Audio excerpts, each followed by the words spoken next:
Shalom, Rainicorns. Hey, it's Ellie, the Empress here. So, man, it's a lot of things happening. As you all have seen on my channel, in my recent live streams, and my videos that I have posted, we have land, okay? So, we have big projects going on with that land. And I ordered this book to assist me in my process because I had to learn through trial and error in real life, dealing with real people, traveling, communicating online, and learning from the school of hard knocks is a lot. So I learned from the school of hard knocks. Now I'm also learning from someone else who has done similar things and who has built a platform doing things that I already currently do and aspire to do on a larger scale as well. So I got this book, Build It and They Will Come by Kat Lantigua. And I have been following Kat for a very short amount of time. And I was like, this girl doing exactly what she does on her platforms that I've seen a lot on, specifically TikTok and YouTube. Because on Instagram, it's like a highlight reel, post selfies, and you do some of the educational stuff there, and different platforms you use for different things. So on TikTok, where I originally found her, she was reading books to people.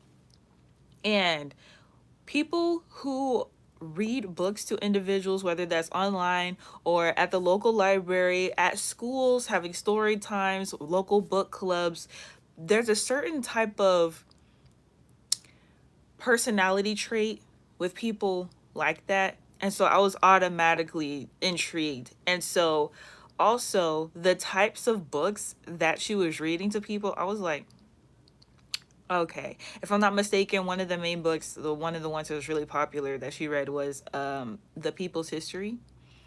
And I almost said this in my other stream when I was reading from a previous book. So if you go to my last stream, I think it was Courting the Black Vote. That's a chapter from another book. What I was going to say in that stream before my connection started acting weird was my belief, my personal belief, is that American history, United States of America history, should continue to be taught in a different context. So we have the textbooks, the big, thick textbooks that every classroom, every school is issued out. So taking those textbooks, also partnering them with Afro American individuals' biographies and autobiographies, still learning the American history, learning from the perspective of those it affected most. Most American history is taught from the perspective of Caucasian Americans, and we see the state of the country how it is now, where if we flip the narrative and teach from the perspective of, and I say specifically Afro American, we also can learn from other marginalized ethnic or minority groups as well.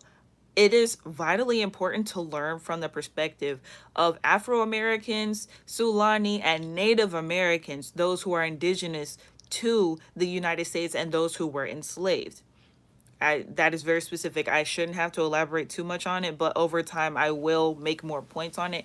But for some reason, that didn't want to come out in the stream that I did when I read Courting the Black Vote, but I was able to communicate that in this particular stream. Maccabee OG said, hey, hey. So let's get started. Like I said, the title of this book is Build It and They Will Come, A Guide to Architecting Intentional Community by Kat Lantigua. I want to make sure I say her last name correctly. She is Dominican. Yeah, she is Dominican American. So yes, Lantigua. This chapter is this chapter is the title of this video, called Goddess Council. And I haven't read this. I just got this today. So this is essentially an unboxing, first impression sort of video, and I already know I'm gonna like it. I wanted to get this book specifically, well, I already wanted to get the book, but what made me kind of rush and hurry and get the book was when I saw the chapter names. I was like, Goddess Council. If you've been on my channel and with the spiritual stuff, you already know. I was like, hold on a minute. So I was like, okay. And I'm going to read this out loud for those who are not just interested, but those who can learn and ingest whatever knowledge is necessary. So, Chapter 2, Goddess Council. Goddess Council GC was the 4-year accelerator that taught me everything I know about architecting intentional communities. The irony of it all is that I never intended it to be so. In order for you to understand the perspectives I share in this book, it is important. Oh my gosh, why am I tripping on my words? Is my light? Make sure. Okay. There we go. It is imperative to give you the scoop on how I arrived here. All the lessons and wisdom I learned about modern day community building derives from conversations and dynamics I witnessed unfold between hundreds of diverse women from around the world. In sharing my truth and opening up my doors, I accidentally tapped into the collective sisterhood wound, and my life was never again the same. Reflective healing defines the sisterhood wound as the pain, distrust, or dis-ease that many women feel when relating to other women. Jealousy, insecurity, cattiness, comparison, fear, these are all ways that the sister wound manifests itself in relationships with other women. Instead of viewing the other woman as a sister, we see her as an enemy, competition, or source of harm. Throughout the endeavor of designing Goddess Council, it began to slowly dawn on me that I too had been living with an untreated sisterhood wound. I had to release old perspectives that were inhibiting my ability to forge deep connections with new women, while passing on that newfound awareness to the women around me who were also undergoing a similar unlearned process. In hindsight, maybe that was one of the things that made GC so special. It wasn't just an opportunity for women to gather and meet one another. Instead, it was a safe space to overhaul toxic thought patterns that have been getting in the way of accessing true sisterhood, a re-examination that, if fully embodied, impacted dynamics that transcended the connections made within the community and transformed lives. Although Goddess Council closed down in 2021, I have no doubt that it made an impact on the lives of many and countless relationships forged within it. And because of that, it will exist for decades to come. So before I continue, like I said, I highly recommend y'all get the book. It cost me $25, and then with shipping, it was like $35, something like that. Before I continue, that was so profound. And like I said, I learned from the School of Hard Knocks. So it sounds very similar to what she described. When you encounter individuals who want to do things as a collective, you have to make sure, like, we can have the same, like, I'll just be direct. Everybody in the spiritual community was talking about ending the establishment, going off grid, and these extreme forms of building community outside of the matrix or outside of traditional civilization as we know it today. That is not an issue because we see corrupt capitalism, corrupt political systems, corrupt educational systems. We see that, we comprehend that, we understand, overstand, and understand all those concepts, and that those concepts need to be removed. However, when you're dealing with people who have untreated emotional wounds in whatever context, so she specifically is speaking on sisterhood. When you're dealing with people who have untreated emotional wounds, nothing is going to get accomplished. As you can see, many people who are spiritual did not accomplish what they were seeking to do. People who did achieve those goals did it whether independently, with their own families, or they already had certain resources. So when it came to coming together as a collective, there were people, there was so much rhetoric and so many people saying things like, oh, they're a op, they're an agent, they're here, they were sent by this and they're sent by that. While I can admit that there were some aspects of gang stalking, what I know for a fact is that a lot of people are just mentally unwell and emotionally damaged, and they thought they were ready for something that they're truly not ready for. When it came to things like spending money on certain things. It wasn't that people did not have the finances to do things. It was how people were allocating their finances and using them in ways that whether they hurt people or that were simply unproductive in hindsight. People had the finances to do a lot of things. Purchasing one simple piece of land is simple. When you have a group of people, that's a simple task. You agree on the property, you agree on what you're going to do with the property, you agree on everyone who is there to work on the property in whatever capacity. You put the finances together, you purchase it, and then you do what you do with it in whatever capacity that is. That's very simple. When you're dealing with emotions and you're dealing with individuals who have wounds that some of them may be aware of, some of them are not aware of, then you run into other issues that you never would have seen coming. Because, like I said, this is the spiritual community. It's not just Black people, it's not just Afro Americans. We're dealing with individuals who claim that they're talented and gifted in certain areas, practice whatever, this and that. People get upset, people grow an ego. There was a lot of, for whatever, competition with myself. I was not trying to do anything. I just have experience in real estate. So I was like, hey, let's do this simple task that we said we were gonna do. And I happen to have certain types of spiritual gifts and I didn't use those intentionally. It's just a part of who I am. I wasn't going out of my way to use any practices to perform whatever spiritual gift I had. I just am. So when you're in the midst of a prophet, that particular prophet is going to speak to whatever your subconscious is, whatever's in the subconscious, that's what's going to get spoken to. And I came across as offensive to a lot of people when they were just unhealed.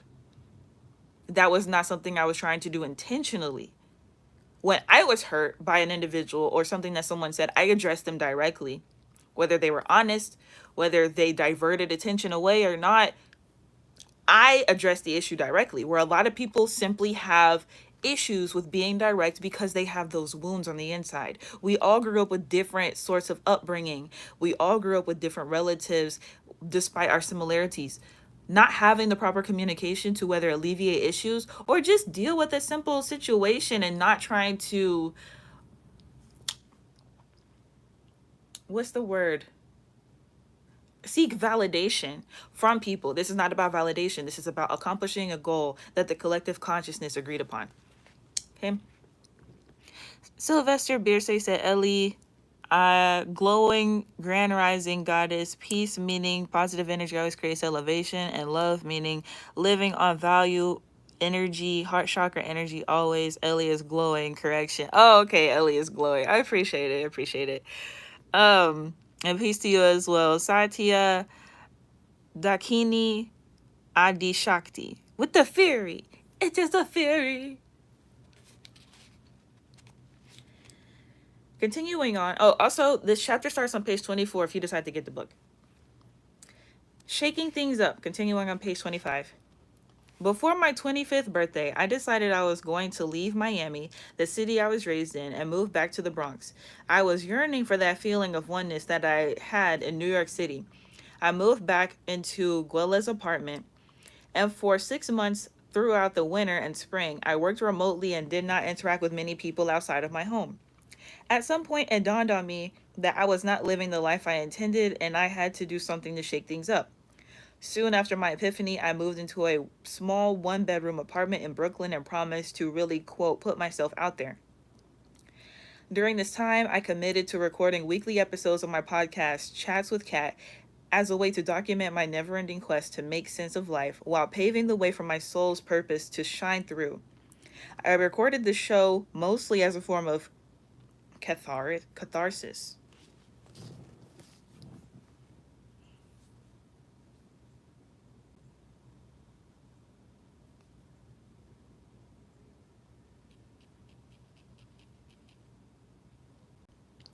Catharsis, the process of releasing and thereby providing relief from strong or repressed emotions.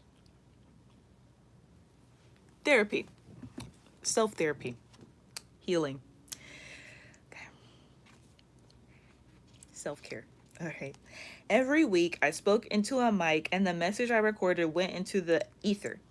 Not many people were listening, but it always seemed like another way to connect with the handful of people I regularly kept in touch with. Little did I know that my show would open up the chance for me to interview some of New York City's coolest humans.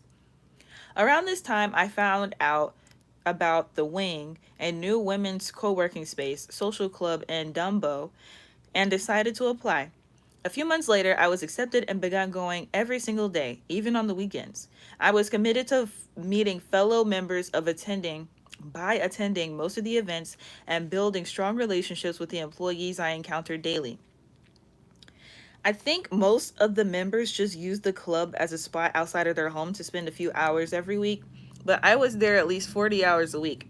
Since I was essentially creating an entirely new network for myself, the wing was the only place I felt like I was actually making progress and fostering new connections. Any New Yorker would tell you the moment you step onto the pavement, you are just like every other person in the city. And if you do not have your people, the city can make you feel lonely very quickly. After a few months of this, I began to feel more content and was even interviewing guests I met at the wing for my podcast.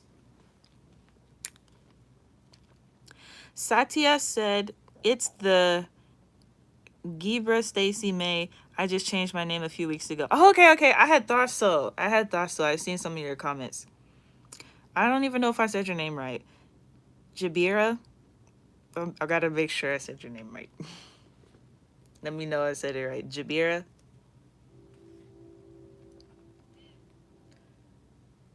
Where we at? Where we at?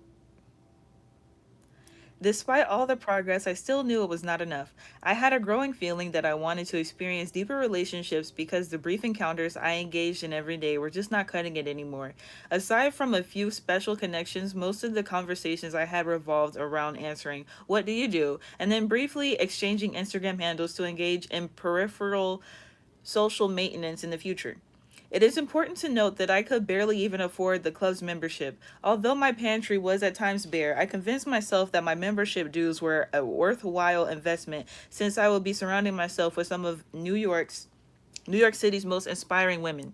That's the truth right there. When you make an investment into your business, your network, whatever it is you're doing, that food stuff, you be like, I got it. It's okay. That's real right there. Noble Akeem Sadar Bay L said, "Peace, Empress, peace, peace. Much gratitude to you and being a six-figure angel. If you guys want to get memberships, they are available on my channel." Satya said, "It means queen mother, basically." Okay. Every form of my name just means the same thing, and I'm glad I caught your laugh. Okay, got you, got you. I had learned some stuff recently about a nickname that some people had gave me, and I was like, even though certain things happen with me in social groups, they were onto something. It was, I'm gonna just say this. I already associate with Hathor. I'm not too deep into Egyptology either, but Hathor speaks a lot to me. Uh, the entity, not the like, oh, we have spiritual communication. Like the personification of the entity has a lot to do with my being.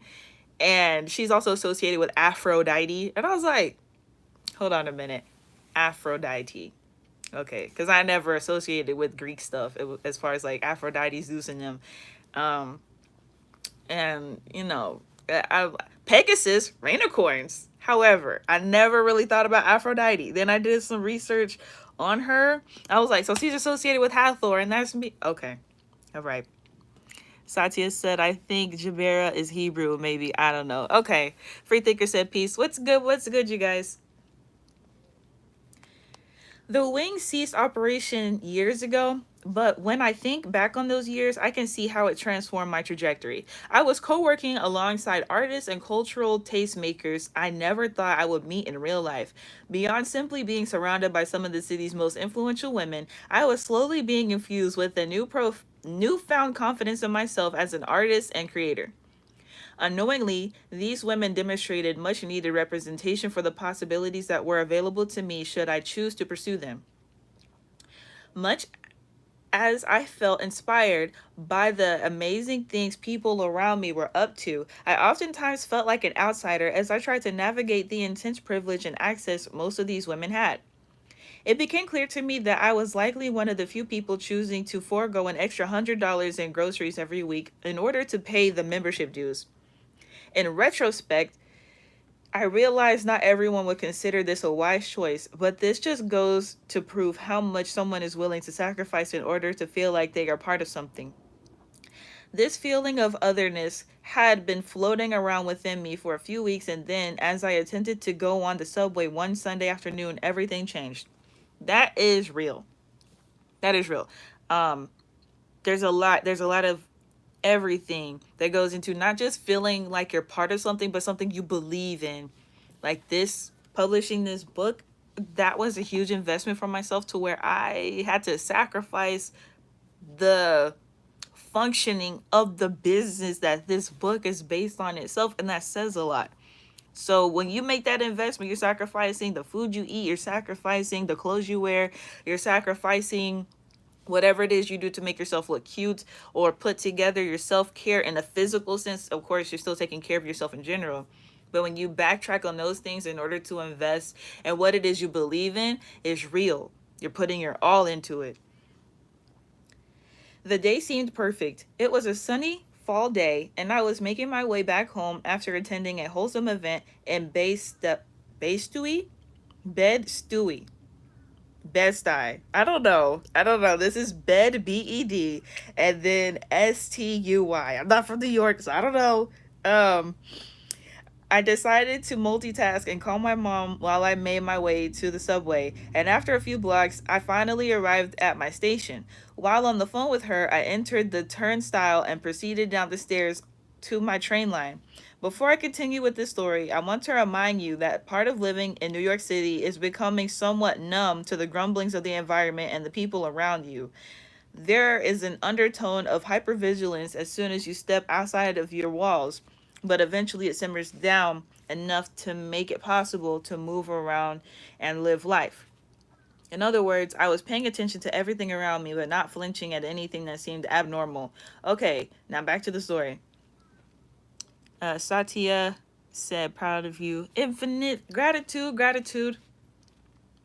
As I began descending the stairs, I noticed someone at the bottom of the steps directly parallel to me. Every time I moved in one direction, he did too. As I neared him, I realized he was at least a foot taller than me, and it was clear that he was mentally ill. There was no other direction I could go in, and had to catch that specific train to get home. So I put on my bravest face, and once I got close enough, I firmly said, "Stop."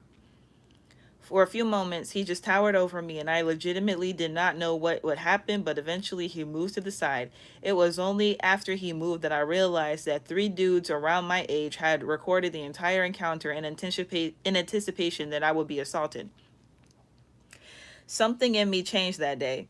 As I write these words, I still cannot discern what it was exactly about the situation that transformed me. Was it the lack of safety? Was it the realization that my potential assault was merely perceived as an opportunity to upload the next viral video? I am really not sure. I just know that something clicked. Somehow I managed to keep my composure enough to avoid scaring my mom as she listened in on everything. I can only describe what transpired next as some kind of fugue, fugue,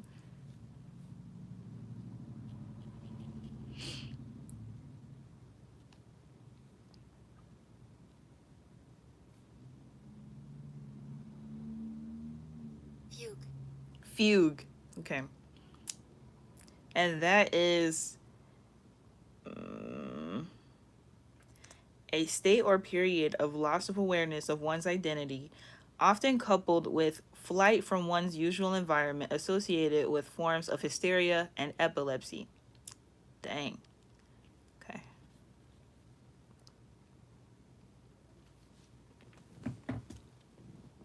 Fugue.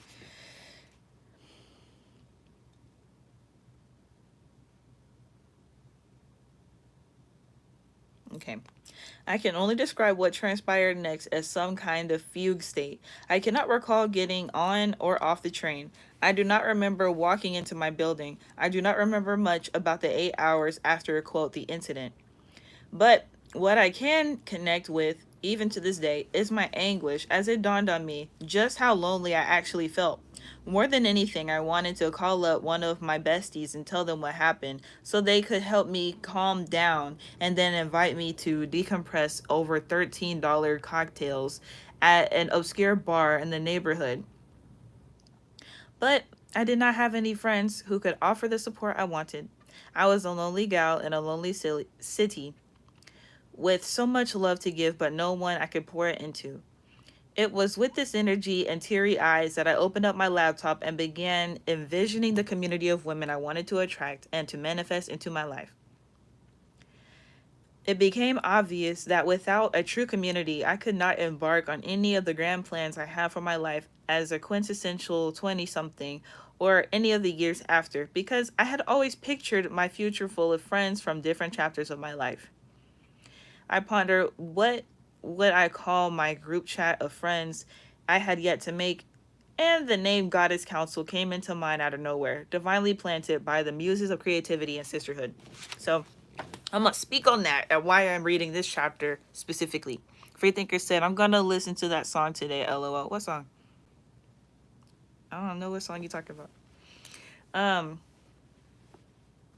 so the Goddess Council is something that came to me when I was in states of meditation and I saw certain things. So since this is public, I will not speak on it. I have talked to some ladies about the Goddess Council in private and asked them if they had, whether it's similar or parallel experiences to mine when encountering that particular space in the ethers in the astral realm.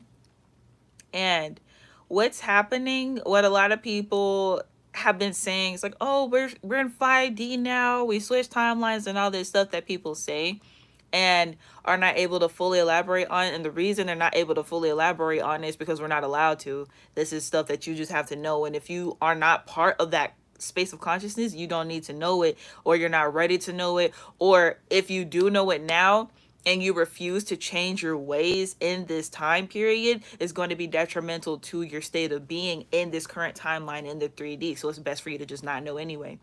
So those of us who have been exposed to the Goddess Council space in the astral realm, we're all aware of what's happening and what people mean by we're entering the 5D. We're entering a more matriarchal state of being. We're entering a new type of society, and we're all connected on this certain timeline in this certain type of way. So it goes deep when it comes to the aspect of community. Before I continue reading, I just want people to realize this stuff that people are trying to do will not work if we do not learn our history properly and deal with ourselves and our bloodlines properly. This particular country in particular, and I say that in particular because other countries and other continents have been colonized in certain ways, they were not affected the same way that the United States of America has affected the American Afro Black person. There is a different sort of ignorance that was imposed upon us. There is a different type of indoctrination that was imposed upon us. There is a different type of brainwashing, a different sort of conditioning that we had to endure as a people, to where people like me still get made fun of and bullied for certain things. One of the people that I this is the whole thing with like friend groups. I don't really, so this wasn't a female, but it was still like there was this group of people that I was associating with for a period of time, and then the person was like, oh yeah, Ellie be using all them big words, and it's like I can't stand that, because like I'm here to assist, and if you don't know what I'm saying, it's not for you to say that. It's for you to be like, okay, can you break that down for me? I really don't know what you just said and I'm trying to keep up. It's not for you to just be like, oh yeah, she just be saying all this stuff. It's like, I'm here to let you know what's going on so you don't get left behind. The shift has already had, the shift happened 4 years ago. Now people are struggling mentally to comprehend what's going on and why it's happening and why everything feels so fake, because it is. The fake stuff feels fake because the illusion has been revealed. Okay, this is an illusion. The veil has been lifted. We see exactly what's going on now. Freethinker said, if you want the link to the song, back to matriarchy. Matriarchy equals balance, male, female. You're right. You have to, you be having to dumb it down for them. And it's like, it's a mixture of dumbing things down, but just providing clarity, and people don't like asking for clarity. And it's like they feel dumb, and it's not okay to feel dumb. It's just, oh, I'm uneducated, I'm ignorant, so let me ask for more clarity. And that's okay, but people have these wounds of feeling inadequate. And we weren't given a proper blueprint. We weren't given a particular protocol for righteousness. We were taught the wrong things to do intentionally. So it's okay to not know what to do. And that's something that a lot of people struggle with. I don't know what song you're talking about. I just don't know the title or the artist. You just said a song. I don't know what you're talking about. You don't have to send me the link. I just don't know. That was random. I didn't say a song or anything. At least I don't think so. But yeah. The rollout, continuing on page 29. Throughout the 8 hours of the incident, I oscillated between feeling rage, sadness, inspiration, and clarity. I channeled the energy into a visual presentation I planned to post on my personal Instagram.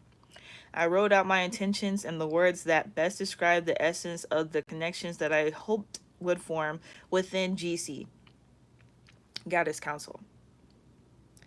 I tried my best to let go of the overwhelming disappointment I felt towards society and avoided internalizing resentment. Although the incident altered my naive perspective around the guarantees I assumed were present within our social fabric at large, on a deeper level, I understood that it was the catalyst for my inner growth. Even as I sat at my desk frustrated and angry at the world, I typed away and connected with a part of me that I otherwise would not have coaxed out. I had to feel the severity of my loneliness, the harshness of the world, in order to actually do something about it. That's real. What the hell by CeeLo Green? I said it, lol. Oh, I didn't see that earlier. Maybe I had missed it or something. Nah, I don't see that comment at all. You said few. Figue. Yeah, fugue. The word you were having trouble pronouncing. Poor joke on my part, that's all. Oh! Oh! Okay, I get it. Like, yeah, that was not going to translate well through the comments. I'm lost. I was like, what? But now, makes sense now. Makes sense. Okay.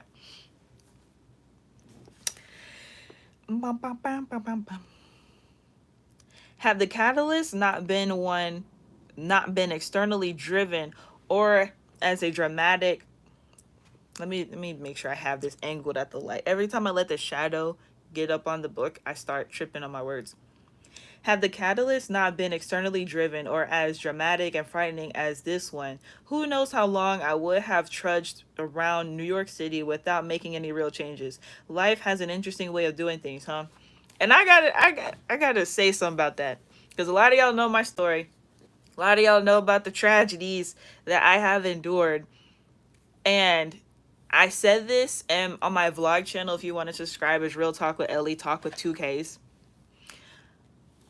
I would not have gotten this book done, and even these ebooks, I would not have gotten them done if it wasn't for everything that was happening in my life, where literally God sat me down and was like, everything in your life is going to be terrible right now in order for you to sit down and write. And it's like, why is this happening to me? I don't see what lesson I can learn from this. I don't see what good can come from this. And it's like, while an individual does not deserve terrible treatment by others or terrible natural disasters to happen to them that affect their life dramatically, people don't necessarily deserve that as if it's karma. Sometimes certain things are a catalyst and an awakening period for realization. So And it's just interesting. I have a card here and it has the Tower. If it wasn't for certain events that happened, I was assaulted myself. My son was brutally abused by someone outside of my presence, and I was not able to do anything about it except for just wake up and be like, people are just not going to act right. And I have to gain more control over my life rather than it puts people in a situations like that can mess up a person or wake them up to certain things. And for me, it just woke me up too. I just can't trust people. The way that I thought I could trust people, I cannot. I have to have way more control over my life than what people said they were going to do. If someone makes a promise or a guarantee, just have a backup plan all the time.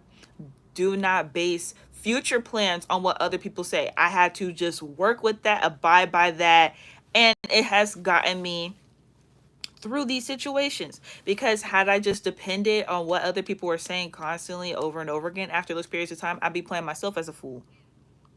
There were several projects in between here and in between now what we're doing with the land project now. If you guys would like to participate, you can go my videos. We have land. And then go back on the last live stream I did, courting the black vote. Everything's in the description box. I'll probably add some stuff in the description box too after I get done with this video. Those situations wouldn't have happened if it wasn't for those catalysts, those traumatic experiences that I had. My whole family betraying me having to become homeless just to have peace. I didn't become homeless because I lost my home. I became homeless to get away from the people who were around me. And the way that certain things happen, there's certain surveillance that happened around me because you think you're safe, which was the reason I was not there originally. You think you're safe around the people that you know when they're the ones just trying to ruin your life. And it sounds like an exaggeration, but it's not. I have spoken about my situations on my channel. So when you have to literally separate yourself and you can't go to anyone that you know, I didn't have the resources to just up and do certain things. I had to just go live on the street just to be away from people who know me so that I could have peace of mind and have a way to connect, do my work, do what I needed to do, communicate with my son, and prepare for the next parts of my life. It sounds extreme because it is. Only certain people go through certain things so that we can, whether it's write books, have our platforms, experience certain things so that we can build it and other people will come. There's people who've been through way worse situations than me. There's people who've been through way worse situations than Kat. And we're able to use our voices to help people either like that or people who never have even seen anything as bad as what we've seen or experienced. It's not about how traumatic was your life and let's talk about the trauma. It's about this doesn't need to happen anymore to anybody ever. So let's create a space where these things are not even part of anyone's thought process. Free thinkers say, yep, LOL, for real, you get it. Sometimes God will use one person to bring awareness to help others. Example, you may have to get assaulted just so we can be aware of that. Unfortunate though. It's messed up. It's messed up. That's righteous. Yeah. That's the whole concept of martyrs, where it's like, oh, well, they didn't deserve that. Obviously they didn't. I'll speak on this lightly because I already made a video on her and I don't want to just, but this is a pressing issue currently in today's climate and it's going to be continued forever because this is just how the United States works. Sonia Massey, she was a victim of gang stalking. The more information that comes out about her situation, what her daughter just said, and the fact that she has other children as well, and her mental state and everything, she was a victim of gang stalking. She got set up. It's very obvious when you look at everything, and me speaking from my own personal experience and not having the fate that she had of getting killed. She was a victim of gang stalking. It's so obvious. It's written all over everything. And because people are not educated on things such as gang stalking, people don't know, and it's just like, oh, racism. No, that's not racism. That's not racism. It's not white people feeling away just because white people feel away. She was a targeted individual. I don't know what she had going on. I don't know what the heck Sonya Massey had going on in her life for her to end up in the situation she did, to end up on international news in the way that George Floyd did, Tyrese Nichols, Ahmaud Arbery, all these figures that are essentially martyrs for Afro-American black people. I don't know what she had going on. But the more information that comes out, I'm like, oh yeah, she was definitely a targeted individual and she was a victim of gang stalking. It's so obvious. All of us don't need to die just for people to realize something's up and we need to change something. Everything needs to get switched around because this don't even make sense. Freethinker said, I heard somebody mention that word martyr. Spell check, I know. Gotta look up that word. Yeah, it's spelled with a Y. Gang stalking, I don't know what that is either. Yep, you're right. Gang stalking essentially is when you're being monitored in your life by what are supposed to be regular, everyday people or even your family or friends. And they're basically reporting your every move to other people all the time. That's why I said I had to get away from people who were even my relatives, who I thought were friends, people I used to go to church with. I had to get away from everybody. I was offered a place to stay by one of my old church members. I was like, no, I appreciate the offer, but no, because I know you know this person, you know that person, the people looking for me. I'm like, no, I don't need that. And then you're going to get frustrated because they're going to be asking you questions. You're going to innocently say something, whether innocent or not. That's the thing about gang stalking. People don't even know when they're being used as tools for gang stalking. It's a lot. What the hell? No offense, but what was she doing that you are not? I don't know. That's why I said I don't know. I don't know. I don't know. I just keep finding out more and more information about this lady, and I'm like, it could be a bloodline thing. Because me, I'm actively out here. I have a platform. I don't know if Sonya having a platform for doing certain things or being part of any organizations, but it could be a bloodline thing where people were intentionally trying to get her because of who she is and where she comes from. She's from Chicago, so there's already Haiti and Haitian energy, and that's the tribe of Levi from the Hebrew Israelites. So it's just like, there's already a lot going on there. As far as bloodline, I don't know if her lineage is deep rooted in Chicago or if they moved there. I don't know. But that's what I know about Chicago. Yep, you're right. What I'm saying, bloodline. That's what I mean.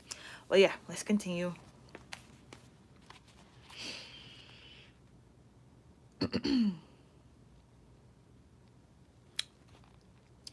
My game plan to announce GC to the world was, in retrospect, rushed and amateur, but also earnest. I also wanted to put it out there as quickly as I could and begin alchemizing my recently incurred blow. So, with my heart racing and loving openness as my guiding compass, I sent it off into digital ether. I posted the visuals and created and announced that I was hosting a BYOB potluck at my place. I invited any woman who resonated with what GC was about to join. Okay, anything with what GC was about to join. At the time, I had a few thousand folks in my audience, and since most of them were spread across different cities, they were not necessarily my target audience, but because the internet is so vast and interconnected, people in Miami who knew people in New York recirculated and shared my GC flyer and made its way to the right people.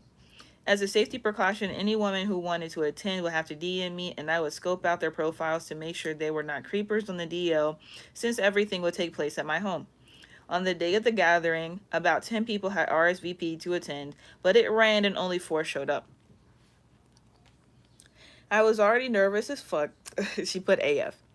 Because I was going to host strangers in my home, and my social anxiety ramped through the roof, so I actually felt relieved to host a smaller group.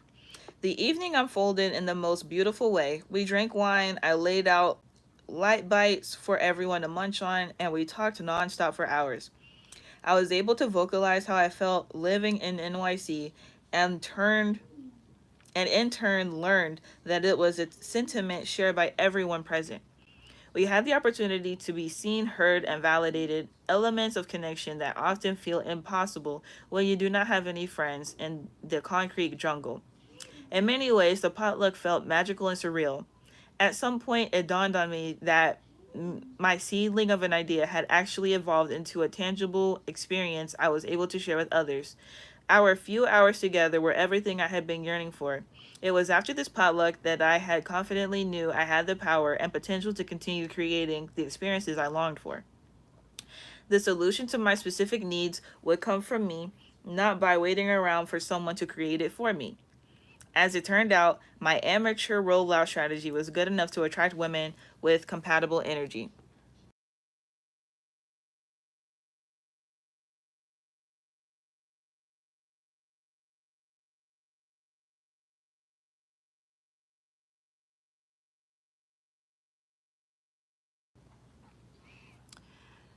Um, Freethinker said, if that's the case, all conscious people should be lambs. Yep, you get what I'm saying. Bloodline. Oh, lambs. I didn't even see that comment. Yeah, and that's one of those topics where it's just like, it's one of those things where it's like, yeah, it's just people's mental state. But curating community is something I have done, and it's not about quote unquote making sure things don't fall apart. It's just like prioritizing what's necessary first. And I feel like um because I'm so direct and I was already in the headspace of accomplishing certain things, that other people, despite what they said, they just were not in the proper headspace to accomplish those things, because if they were, things wouldn't have happened the way that they did. Where I already, like, the property that I'm working with now, the people from my original community, they had this address. This has been in the works for years for me. I just never brought it forth to the public in a certain type of way because it just didn't make sense for me at those times. And now going through the school of hard knocks, working with people, it's like, okay, I just have to create a deeper filtering system. And that's something that you just have to do when it comes to bigger projects. If you just want like a club or something, it doesn't really matter. But when you're talking about curating actual community for people who are genuine outside of networking for the sake of networking, then it's a different story when it comes to that stuff. After posting recap photos from the first gathering on Instagram, I received DMs from people expressing interest in attending the next event I hosted. I had not actually given any thought to hosting another potluck anytime soon, so the interest caught me by surprise. Next thing I knew, I organized another potluck for the following month at my place. 20 RSVPs quickly poured in, and 13 women actually showed up, which by NYC standards is a lot of people, can be, oh, okay, which by NYC standards is a lot because people can be very flaky. And in no time, we were packed into my little living room like sardines. My once quiet apartment that had no frequent visitors, filled with boisterous laughter, overflowing wine glasses, snacks, and joy. Folks sat on the couch and on the floor, and others stood around chatting in the kitchen. The aroma of the lit candles and the combination of everyone's perfume created a concoction of coziness. It was fascinating to witness the interactions between everyone. Women whom I had never met mingled with the few new people I had connected with in NYC, and girlfriends who lived in Miami and just happened to be in town also stopped by.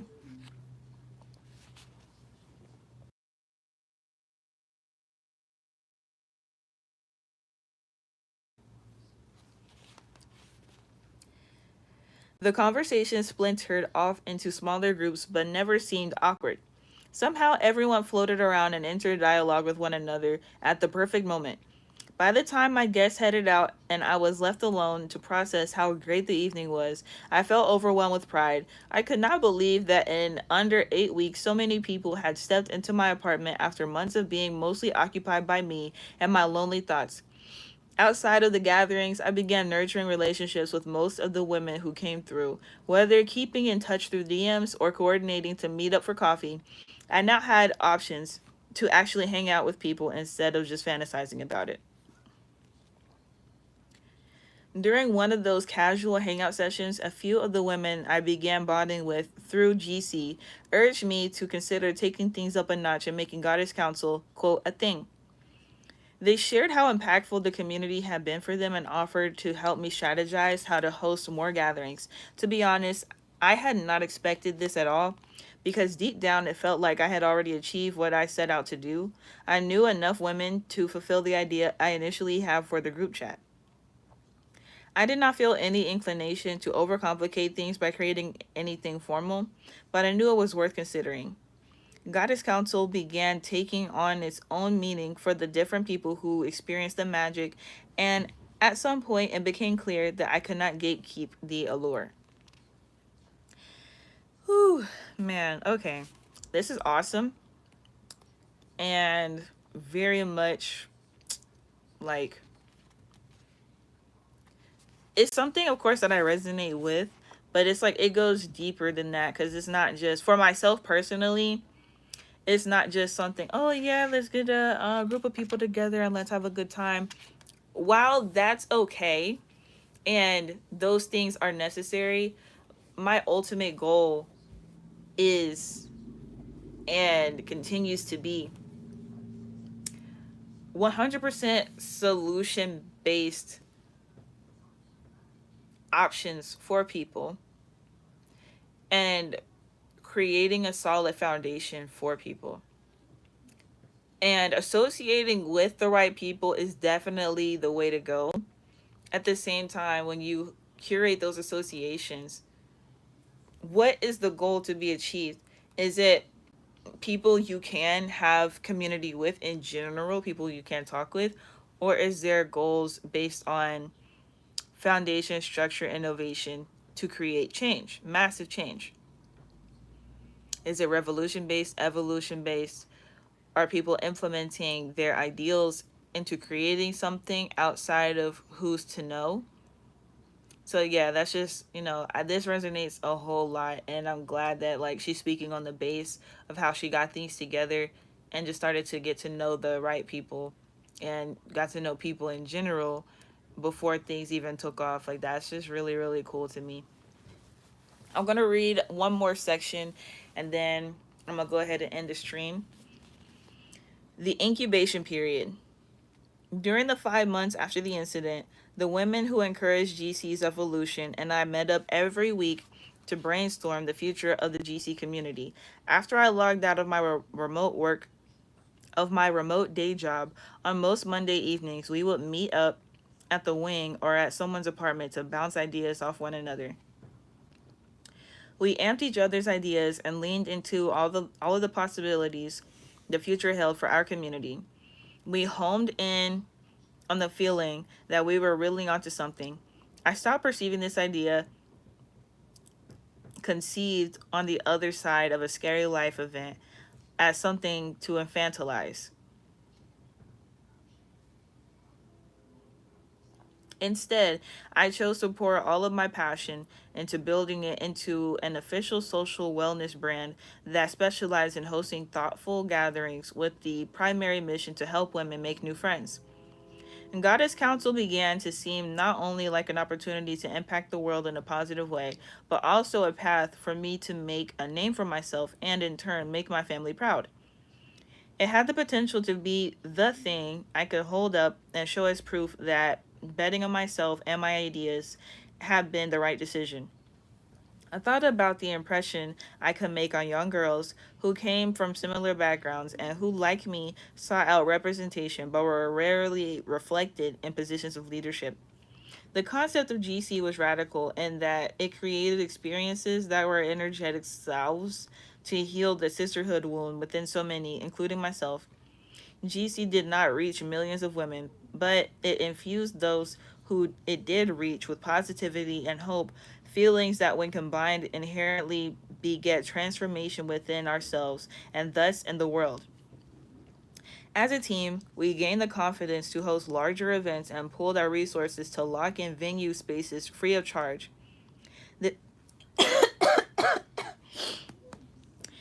This was an opportunity to begin blending my personal interests with the offerings that could be made available to others. Our first gathering outside of my apartment was an astrology 101 workshop hosted by a creative studio, hosted at a creative studio deep in the heart of Bushwick. The power of the studio had a connection to one of the people I had met on Mondays, and upon hearing about the mission of GC, felt called to extend her support by allocating the use of the space for 3 hours free of charge. Hold on 1 second, you guys.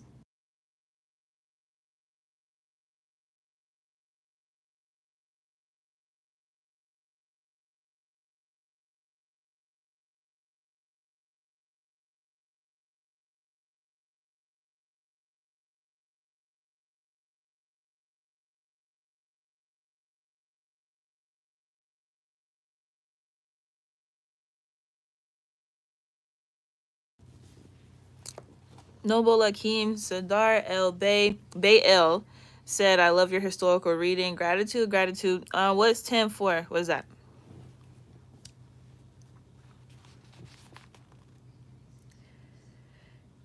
Thanks to her generosity, the proceeds from the $10 ticket covered the cost of snacks, drinks, and facilitator fee. Even better was the fact that we collected $100 as profit, and with that money, I decided to take things up a notch and turn the idea of GC into Goddess Council LLC. Soon after the formation of the LLC, I happened to move into a larger apartment and soon began consistently hosting gatherings on a bi weekly ish basis.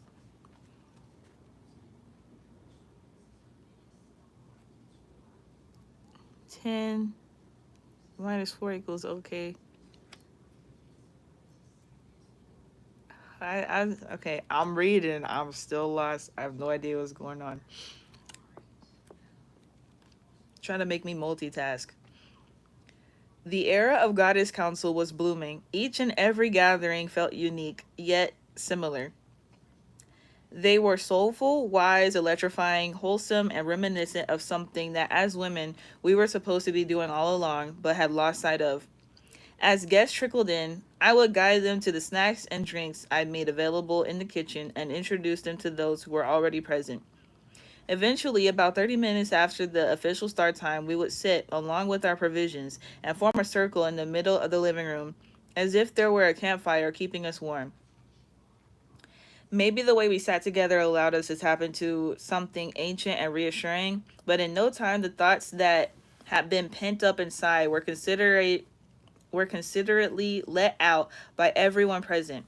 Over 2 hours, women who initially started out as strangers would share their thoughts on anything and everything. Each gathering had a theme, for example, exploring the importance of boundaries, but that always turned out to be just the tip of the iceberg. There was always so much more that needed to be shared aloud. After every one of those, quote, campfire gatherings, I would go to bed feeling like I had just tapped into a divinely orchestrated ceremony. Although I was slowly entering the role of facilitator as each gathering in my home materialized, it felt like there was a primordial guiding energy helping to mold the experience. By the time each of our gatherings came to an end, guests would exchange contact information and coordinate a hangout. These connections manifested so beautifully that years later, a doula who had attended a gathering in my apartment assisted a woman whom she had met there through childbirth. Freethinker said,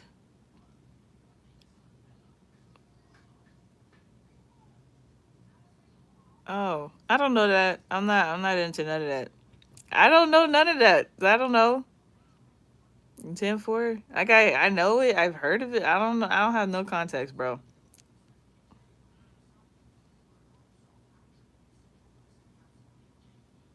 Yeah, I don't. Hey, man, I get it. It's probably funny to you. I don't have context. I don't know. Despite feeling like so many things were going right for GC somewhere along the way, I began to disagree about the future of the collective with the folks who had initially inspired me to expand. The details related to the unfortunate fragmentation among the group were varied. Some of the issues stemmed from interpersonal misunderstandings within the group, and others had to do with the disagreements about who the community should be of service to.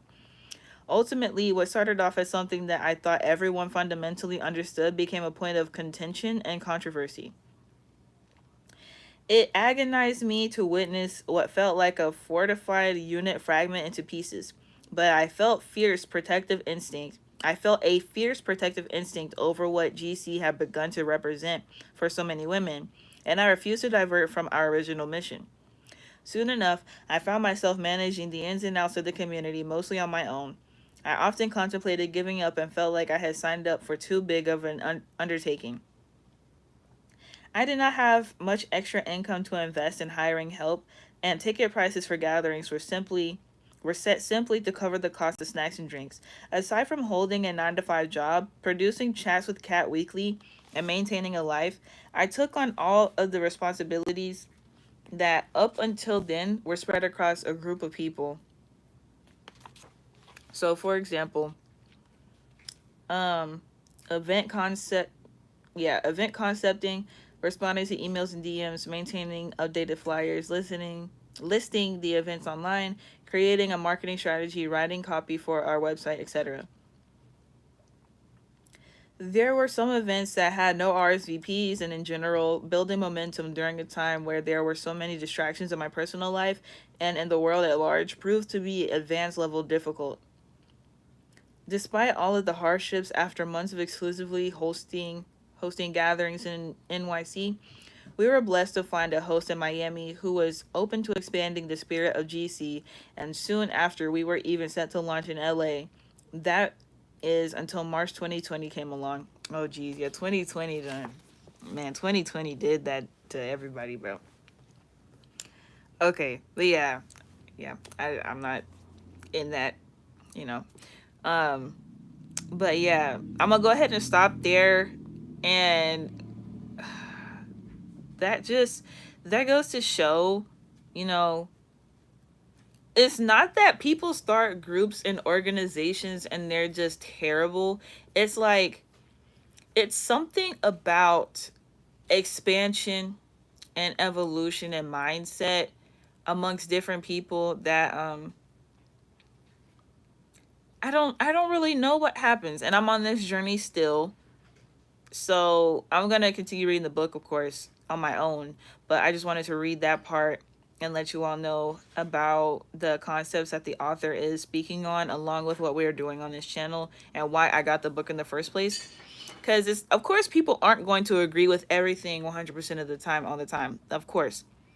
At the same time, it's like some things we we have to learn how to get to a point where we can do things as a collective, because the basis of things, the fundamentals of whatever sort of foundation is being set, that should be known from the beginning. And if things evolve, as things evolve, even if people disagree, there should be a way for everyone to still abide by the same guidelines and continue in their own type of way, even if they're not the exact same as someone else. And I think that's just like what people lose sight of, because there's a difference between being part of an organization or a group of people or a collective consciousness and having groupthink, having the exact same thoughts as someone else. And it's almost as if people don't have groupthink, that people get ostracized and removed from certain social dynamics, and that's, I don't think that's appropriate.